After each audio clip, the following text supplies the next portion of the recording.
It's a very interesting talk. Can I just ask a question which is, I'm sure will come as meat and drink to an objectivist, is that one of the problems with people's understanding about what's happened in the financial markets over the last 18 months, 2 years, is the fact that even amongst supposedly intelligent members of the public is the ability to make abstractions and to understand cause and effect. So your point about central banks pumping the world full of cheap money, not just the Federal Reserve, but the Bank of England, the Bank of Japan, which has had virtually no interest rates at all for the last 10 years, is that most people can't work out the connections, and it's not because they're stupid, it's because the narrative, to want to use a terrible new Labour expression, is that we are seeing the demise of unregulated capitalism.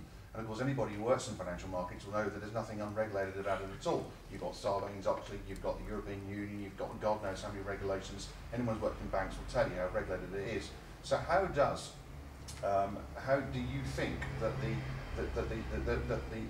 correct interpretation of events can be more effectively put across? Because if you open any mainstream newspaper or magazine or TV channel, you're the same old message is, we are seeing the demise of unregulated capitalism. It's complete rubbish, but unfortunately it's very difficult to, no one seems to be, or very few people, apart from yourselves and a few others, seem to be trying to counteract it. Absolutely, and I think the way to counteract it is to speak up. And I think the first thing that we, before we get to any of the more complex issues, before we get to the moral issues or anything like that, the first thing we have to make, the first claim we have to make, is there is no such thing as unregulated capitalism.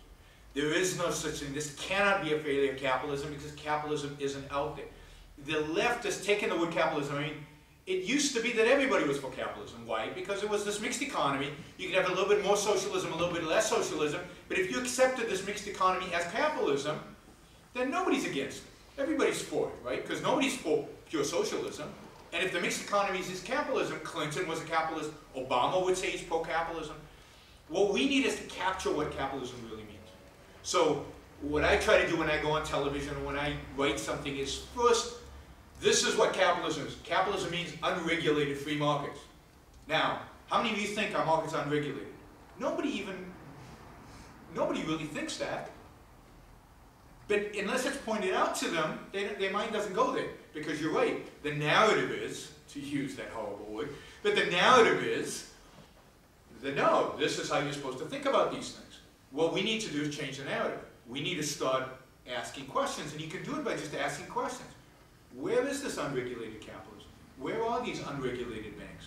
Do you realize how many lines of regulation there are in the U.S., bank regulation bills? That every aspect of a bank's functioning is regulated. Every aspect.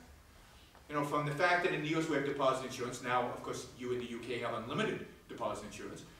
So we don't care where we put our money, which bank we put our money, because the government guarantees it all, so we don't have to think about who's safe and who's not.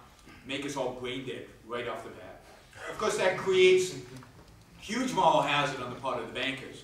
The bankers, as they get into more financial distress, have a great incentive to take on more and more risk because it's not their capital, it's not their money anymore, it's depositors, and the depositors don't care because they're government guaranteed. It's a really interesting phenomenon in the U.S. that I noticed back in the 80s. In the 80s, the U.S. went through the S&L crisis, the saving and loan crisis, where these saving and loans were going bankrupt left and right.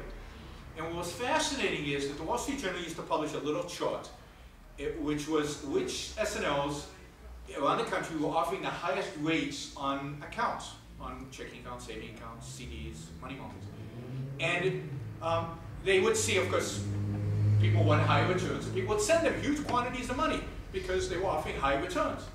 Of course, that chart was predictive, almost at 100% of which banks were going to go bankrupt. Within 6 months, most of the ones on this chart were bankrupt. So why were people sending the money to a bankrupt institution on the verge of bankruptcy? Because we don't care, because it's all guaranteed by the government. Now, what do you think those bankers were doing when they got this money that in those days, they were paying 10, 12% on some of the money? Well, they had to now invest it in ventures that they expected to get 15, 20, 25% on. Now, what kind of ventures get those kind of returns? Well, very, very risky. I call it, they were basically buying lottery tickets with the money. And once in a while, one of these banks won the lottery, and they're the survivors. Most of them lost the money. And that's why most S&Ls went out of existence during the 1980s and early 90s. But the mechanism to make that happen is created by government. So just pointing out all these little regulatory aspects, what kind of loans bank can make, you know, the very fact that the Bank of England and the Federal Reserve set the interest rates, all of those, we just need to keep conveying this message.